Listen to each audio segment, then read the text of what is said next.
தளபதி விஜய் வந்து அந்த கரூர் இன்சிடென்ட் நடந்து 72 நாள் கழிச்சு இப்பதான் மக்களை வந்து மீட் பண்றாரு. அதுவும் தமிழ்நாடு இல்லாம பாண்டிச்சேரியில மீட் பண்ணியிருக்காரு. இந்த ஸ்பீச்சை பார்க்கும்போது அது டிவிகேக்கு சாதகமா போலையோ அப்படின்ற மாதிரி தான் தோணுது. ஏன்னா ஆப்போசிஷன் பார்ட்டிலாம் வந்து நிறைய ஃபேக்ட்ஸ் தப்பு அப்படின்ற மாதிரிலாம் சொல்லிட்டு இருக்காங்க. அவர் என்ன பேசினார் அப்படின்ற மாதிரி இந்த வீடியோவில் பார்ப்போம். நான் சொன்ன மாதிரி இந்த கரூர் இன்சிடென்ட் நடந்து ஒரு 72 நாள் கழிச்சு இப்பதான் மக்களை மீட் பண்றாரு. அதுக்குள்ளே நிறைய விஷயம் நடந்துருச்சு. செங்கோட்டையன் வந்து ஜாயின் பண்ணியிருக்காரு. அதுக்கப்புறம் வந்து ரீசெண்டாக நாஞ்சல் சம்பத்தை வந்து ஜாயின் பண்ணியிருக்காரு. டிவிகே தரப்புலேருந்து நம்ம தமிழ்நாட்டில் மீட்டிங் நடத்தினா தான் நிறைய நம்மளுக்கு இடைஞ்சல் தராங்க அப்படின்ற மாதிரி நம்ம பாண்டிச்சேரிக்கு போய்டுவோன்ட்டு இப்போ பாண்டிச்சேரியில் பண்ணியிருக்காங்க. ஆனால் டிவிகே பற்றி பார்க்கும்போது வேறு எந்த அரசியல் கட்சிக்கும் வராத அளவுக்கு டிஃப்ரெண்ட்டான பிரச்சனைலாம் இவங்களுக்கு வந்துட்டு இருக்கு. ரீசெண்டாக கூட பார்த்தோம், அந்த கிருஷ்ணகிரியில் வந்து ஒரு சாராய கடை எதிர்த்து போராட்டம் பண்ணியிருக்காங்க. அப்போ போலீஸ் வந்து தடுத்துட்டு இருக்காங்க. அப்போ ஒரு டிவிகே மெம்பர் வந்து போயிட்டு போலீஸ் கையை கடிச்சிட்டாரு. அந்த வீடியோ பயங்கர வைரல் ஆகிட்டு இருக்கு. அதுக்கப்புறம் வந்து இன்னைக்கு மார்னிங் மீட்டிங் நடக்கிறதுக்கு முன்னாடி ஒரு ஆள் வந்து கன் எடுத்துன்னு வந்துட்டார். அவரை நிப்பாட்டி அவரை செக் பண்ணி எதுக்கு கன் எடுத்துன்னு வந்தீங்க அப்படின்ற மாதிரி, யார் நீங்கள் அப்படின்ற மாதிரி அவரை அரெஸ்ட் பண்ணாங்க. இந்த மாதிரி எதுக்கு அவர் கன் எடுத்துன்னு வந்தாருன்னே தெரில. தேவையில்லாத அது பேட் பப்ளிசிட்டி தான். இந்த மாதிரி டிஃப்ரெண்ட்டான பிரச்சனைலாம் வந்துட்டு இருக்கு. அதே மாதிரி இன்னைக்கு காலைல எல்லாரையும் வந்து அந்த QR கோடை காமிச்சு எல்லாரையும் உள்ள அனுப்பிச்சிட்டு இருக்காங்க போலீஸ். பக்கத்தில் இந்த டிவிகே மெம்பர்ஸ்லாம் நிற்கிறாங்க, புசி ஆனந்த் எல்லாம் நிற்கிறாங்க. போலீஸ் ஒரு ஆளாக விட்டுட்டு இருக்காங்க. இங்கே பக்கத்தில் இருக்க மெம்பர்ஸ்லாம் நீங்களா வாங்க வாங்க வாங்க அப்படின்றாங்க. ஒரு ஆளாக சைடில் போயிருந்தாங்க. அந்த போலீஸ் செம்ம டென்ஷன் ஆகிட்டாங்க. என்ன விளாடுறீங்களா அப்படின்ற மாதிரி, இது 40 பேர் இறந்துருக்காங்க அப்படின்ற மாதிரி பயங்கரமாக கத்திருந்தாங்க.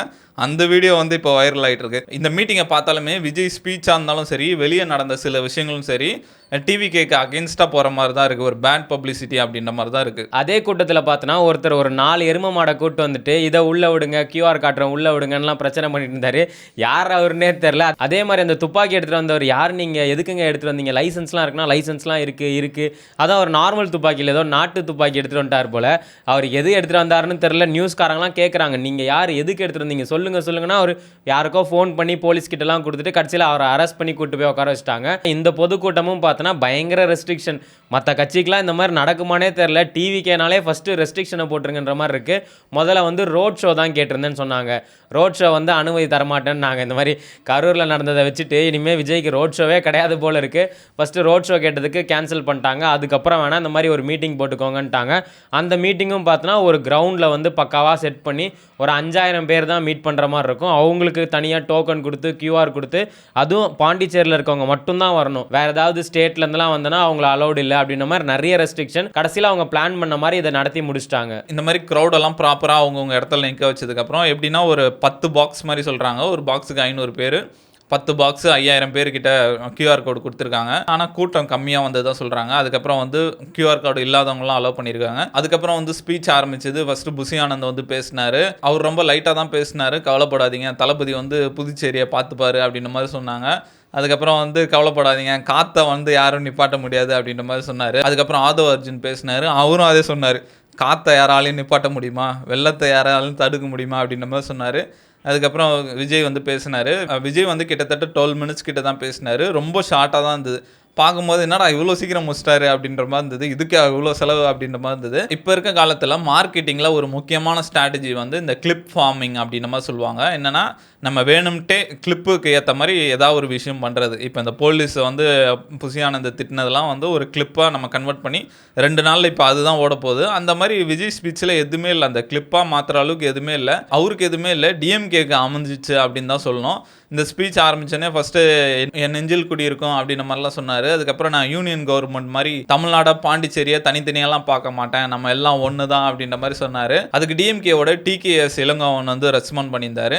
தமிழ்நாடு வந்து பிரிட்டிஷ்கிட்ட விடுதலை வாங்குச்சு, பாண்டிச்சேரி வந்து ஃப்ரெஞ்சுக்கிட்ட விடுதலை வாங்குச்சு. ரெண்டும் வேறு தானே. இவர் எதை வச்சு சொல்கிறாருன்னே தெரியல. இவர் பேசுகிறலாம் பார்த்தா எனக்கு அரசியல் மறந்துடும் போல அப்படின்ற மாதிரி சொன்னார். அதுக்கப்புறம் பாண்டிச்சேரியில் இருக்க விநாயகர் கோயில், அப்புறம் ஆசிரமம், இதெல்லாம் தான் எனக்கு பாண்டிச்சேரியை ஞாபகப்படுத்துது அப்படின்ற மாதிரி சொன்னார். அதுக்கப்புறம் முக்கியமாக வந்து இந்த ஸ்பீச்லேயே எம்ஜிஆர் பற்றி பேசினார். எம்ஜிஆர் வந்து தமிழ்நாடுக்கு முன்னாடியே இங்கே தான் வந்து ஆட்சி பண்ணாங்க அப்படின்ற மாதிரி சொன்னார். அதை இப்போ ட்ரோல் பண்ணிகிட்டு இருக்காங்க. அந்த ஆட்சியை வந்து கொஞ்ச நாள் தான் இருந்தது, அவங்களுக்குள்ளேயே ட்விஸ்ட் ஆகி அந்த ஆட்சியை கலைச்சிட்டாங்க. இந்த மாதிரி ஆட்சியை விஜய் கொடுக்க விரும்புகிறாரு அப்படின்ற மாதிரி பாண்டிச்சேரியோட காங்கிரஸ் லீடர் நாராயணசாமி சொல்லியிருக்காரு. அதுக்கப்புறம் வந்து எனக்கு தமிழ்நாடு வேறு பாண்டிச்சேரி வேறு இல்லை, எனக்கு 30 வருஷமாக பாண்டிச்சேரி மக்கள் வந்து ஆதரவு கொடுத்துட்ருக்காங்க, அவங்களுக்கு திருப்பி நான் ஏதாவது செய்யணும் அப்படின்ற மாதிரி சொன்னார். கவலைப்படாதீங்க, எப்பயும் நான் அவங்களை கைவிட மாட்டேன் அப்படின்ற மாதிரிலாம் சொன்னார். அப்புறம் இந்த பர்மிஷன் பற்றிலாம் பேசும்போது தமிழ்நாடு கவர்மெண்ட் வந்து பாண்டிச்சேரியை பார்த்து கற்றுக்கோங்க, எப்படி ப்ராப்பராக ஆர்கனைஸ் பண்ணியிருக்காங்க பாருங்கள். நான் வந்து வந்து பாண்டிச்சேரி கவர்மெண்ட்டுக்கு நன்றி தெரிவிச்சுக்கிறேன் அப்படின்ற மாதிரி சொன்னாங்க. அதையும் வந்து இப்போ கிரிட்டிசைஸ் பண்ணுறாங்க. தமிழ்நாட்டில் வந்து கரூர் வந்து ரோட் ஷோ, அதில் வந்து பிரச்சனையாச்சு. அதையும் இதையும் எப்படி கம்பேர் பண்ணுறீங்க? பாண்டிச்சேரியில் வந்து உங்களுக்கு ரோட் ஷோவே கேன்சல் பண்ணிட்டாங்க. அதுவும் இல்லாமல் தமிழ்நாட்டில் நடந்த மீட்டிங் எல்லாம் பெரிய பெரிய மாநாடு, இங்கே நடந்தது வந்து சின்ன பொதுக்கூட்டம். அதுக்கே உங்களுக்கு வந்து 15 நாள் மீட்டிங் போட்டு 5 வாட்டி வந்து புசி ஆனந்த் அவர் போய் பார்த்து இவங்க சொன்ன இடத்த எல்லாத்தையும் ரிஜெக்ட் பண்ணிட்டு இந்த ஒரு இடத்த மட்டும் வச்சு அதுவும் 5000 பேருக்கு மேலே வந்தால் கேன்சல் பண்ணுறோன்னு சொல்லி 31 கண்டிஷன் போட்டு விட்டுருக்காங்க. இதுவும் தமிழ்நாடும் ஒன்றா அப்படின்ற மாதிரி இப்போ கிரிட்டிசைஸ் பண்ணிருக்காங்க. அதே மாதிரி அவர் ஸ்பீச்லேயும் பெருசாக டிஃப்ரென்ஸ் ஒன்றும் இல்லை. அங்கே போய் என்ன ஒன்றே ஒன்று தான் சொல்ல, 2026 ஒன்று இன்னொன்று அப்படின்னு மட்டும்தான் சொல்ல, மற்றபடி அதே பேட்டர்ன் தான், அதே பேப்பர் தான்ற மாதிரி இருந்தது. இவர் வந்து சரி அடிக்கணும், டிஎம்கேவை அடிக்கணும், எங்கே இருந்தாலும் அடிப்பேன் அப்படின்ற மாதிரி இங்கேயும் போய் டிஎம்கேவை தான் பற்றி சொல்லிட்டு இருந்தார். அங்கே இருக்க மக்களோட பேசி அவங்களோட இஷ்யூ என்னென்னலாம் தெரிஞ்சுக்காம இவர் வழக்கம் போல் ஒரு பேட்டர்னாக எடுத்துகிட்டு போயிட்டு அதை மட்டும் தான் பேசிட்டு வர்றாரு. பேசி முடிச்ச உடனே டக்குன்னு அப்படியே கிளம்பி போயிடுறாரு. அதெல்லாம் எந்த அளவுக்கு அவருக்கு ஒர்க் அவுட் ஆகுனே தெரில. ஏன்னா மக்களோட கனெக்ட் எங்கேயுமே ஆக மாட்டேங்கிறாரு. வராரு, நிற்கிறாரு, படிக்கிறாரு, மக்கள் ரெஸ்பான்ஸ் பண்ணுறாங்க, அவங்க சும்மாவே ஆகும்னு கத்துனோடனே அவர் பாட்டுன்னு கிளம்பி போயிடுறாரு. மற்றபடி அவங்க குறை என்ன, உங்களுக்கு என்ன இங்கே பிரச்சனை போயிட்டுருக்கு சொல்லுங்கள், நாங்கள் கண்டிப்பாக தீர்க்கிறோம், அந்த மாதிரிலாம் அவர் பேசவே மாட்டேங்கிறாரு. இதெல்லாம் அவரோட ஓட் பேங்க் வந்து கண்டிப்பாக குறைக்க தான் போகுது. அதுக்கப்புறம் வந்து இந்த மாநில அந்தஸ்து கோரிக்கை பற்றி பேசினார். கிட்டத்தட்ட 16 டைம்ஸ் தீர்மானம் போட்டிருக்காங்க, ஆனால் இன்னும் நிறைவேற்றலை. அதை வந்து இந்த ஒன்றிய அரசு நிறைவேற்றி கொடுக்கணும் அப்படின்ற மாதிரி சொன்னார். அதுக்கப்புறம் இங்கே மில்லெல்லாம் க்ளோஸ் பண்ணிட்டாங்க, அது ரெடி பண்ணி தரணும்னாரு. புதுச்சேரியில் வந்து ஐடி கம்பெனிஸ் வரணும் அப்படின்ற மாதிரி சொன்னார். முக்கியமாக இங்கே வந்து ரேஷன் ஷாப்பே இல்லை, அதை வந்து ஓப்பன் பண்ணணும் அப்படின்ற மாதிரி சொன்னார். அது இப்போ பெரிய டிபேட் ஆகிட்டு இருக்கு. ஆனால் ரேஷன் கடையே இல்லையா அப்படின்ற மாதிரி இருக்கு. என்ன சொல்கிறாங்க, இந்தியாவிலே தமிழ்நாட்டில் மட்டும்தான் எல்லாருக்கான ரேஷன் கார்டு இருக்குது. மற்ற ஸ்டேட்ஸ்லலாம் வந்து வறுமை கோட்டு கீழே இருக்கவங்களுக்கு தான் ரேஷன் இருக்குது. அதனால் வந்து பாண்டிச்சேரியில் வந்து நிறைய ஷாப்ஸை க்ளோஸ் பண்ணிட்டாங்க. மீதி பேருக்கு எல்லாருக்குமே அக்கௌண்ட்டில் டேரெக்டாக போயிட்டுருக்கு அப்படின்ற மாதிரி சொல்கிறாங்க. இவர் ஃபேக்ட்ஸ் தெரியாமல் பேசிகிட்டு இருக்காரு அப்படின்ற மாதிரி அதையும் கிரிட்டிசைஸ் பண்ண ஆரம்பிச்சிட்டாங்க. அதுக்கப்புறம் ஒன்றிய அரசுக்கிட்டேருந்து சரியான ஃபண்டிங் வரல, புதுச்சேரிக்கு நிறைய கடன் இருக்குது, அதெல்லாம் ரெடி பண்ணோம் அப்படின்ற மாதிரி சொன்னார். இங்கே டூரிசம் பயங்கர ஃபேமஸ், ப்ராப்பராக பார்க்கிங்கு, டாய்லெட் வசதி அதெல்லாம் ஏற்படுத்தி தரணும் அப்படின்ற மாதிரி சொன்னார். அதை தான் நம்ம கிரிட்டிசைஸ் பண்ணுறவங்களும் கேட்குறாங்க. ஸ்டார்டிங் வந்து தமிழ்நாடு வந்து புதுச்சேரியை பார்த்து கற்றுக்கணும்னு பாராட்டிட்டு இதெல்லாம் இருக்குன்னு சொல்கிறீங்களே, ரெண்டும் கான்ட்ராஸ்ட்டாக இருக்குது அப்படின்ற மாதிரி கிரிட்டிசைஸ் பண்ணுறவங்களாம் சொல்லிட்டு இருக்காங்க. அதுக்கப்புறம் ஒன்று பார்த்தோன்னா இங்கே வந்து சொல்கிறாரு மது கடையெல்லாம் வந்து ஒழிக்கணும், மூடணும் அப்படின்ற மாதிரி. ஆனால் பாண்டிச்சேரினாலே எல்லாருக்குமே தெரியும், பாண்டிச்சேரினாலே அங்கே வந்து சரக்கு கம்மியாக கிடைக்கும்னு முன்னாடி ஒரு டாக்ஸ் இருந்தது. இப்போ ரேட்டெல்லாம் சேமாக தான் இருக்குது. அதை வந்து அண்ணன் சொல்லவே இல்லை. எனக்கு பாண்டிச்சேரினா ஞாபகம் வருதுன்ட்டு நானும் வெயிட் பண்ணியிருந்தேன். ஓகே அதை சொல்லுவார் போல், நான் அவரும் போயிருப்பார் அப்படின்ற மாதிரி. பார்த்தா அதை பற்றி சொல்லவே இல்லை. அது மட்டும் இல்லாமல் நமக்கு தெரியும் பாண்டிச்சேரியில் கடைலாம் அப்படி இருக்கும். நார்மலாக ஒரு தெருவில் போனாலே ஒரு 10 கடை அந்த கடை தான் இருக்கும். அதை பற்றிலாம் எதுவுமே சொல்ல. அங்கே இருக்க மினிஸ்ட்ரி அதான் சொல்கிறாரு. ஏன் அவர் அதை பற்றி சொல்ல? அங்கே வந்து அவ்வளோ ரெஸ்ட்ரோ பார்ஸ் இருக்குது, தெருக்கு தெரு ரெஸ்ட்ரோ பார் இருக்குது, அதெல்லாம் மூடணும்னு ஏன் அவர் எதுவுமே சொல்லலை அப்படின்ற மாதிரிலாம் கேள்வி வச்சாங்க. அது கரெக்டாக இருந்தது. ஆமாம், ஏன் இவர் இதை பற்றி எதுவுமே சொல்லலை? அது இல்லாமல் அங்கே இருக்க சிஎம்ஐ பற்றி எதுவுமே சொல்லலை. ஏன்னா அவர்லாம் ஃப்ரெண்டு, விஜய் அடிக்கடிலாம் பார்த்த மாதிரி நமக்கே ஃபோட்டோலாம் வரும்.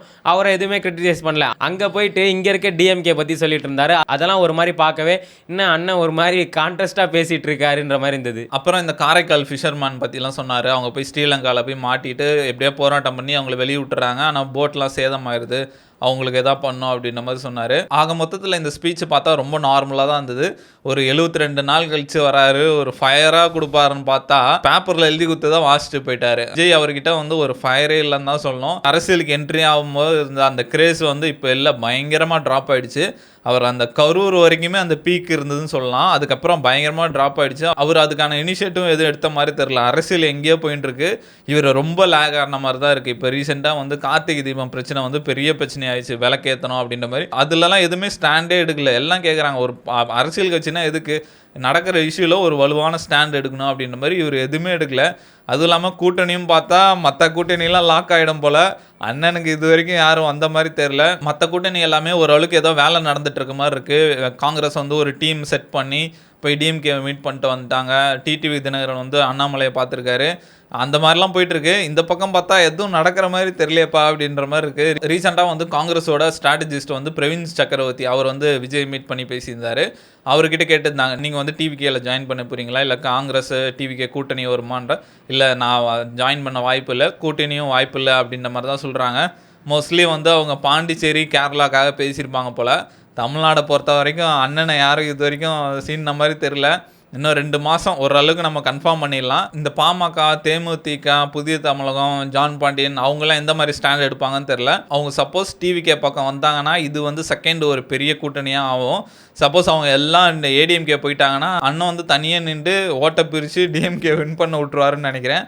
அரசியல் எப்படி போகும் தெரில, வெயிட் பண்ணி தான் பார்க்கணும். ஏதோ கூட்டணியை வந்து டிவிகே ஸ்ட்ராங்கானா ஓகே, அப்படி இல்லைன்னா ஏடிஎம்கேக்கு போகிற ஓட்டை இவர் பிரித்து விட்டு அசால்ட்டாக ஜெயிக்க விட்டுருவார் போல. அப்படி தான் இருக்குது. டிவிகே தலைவர் விஜயோட இந்த பாண்டிச்சேரி ஸ்பீச்சை பற்றி என்ன நினைக்கிறீங்க? டிவிகே இப்போ கரெக்டாக தான் போயிட்டுருக்காங்களா இல்லை ஒரு பெரிய லேக் இருக்குன்னு நினைக்கிறீங்களான்னு கமெண்ட்டில் சொல்லுங்கள்.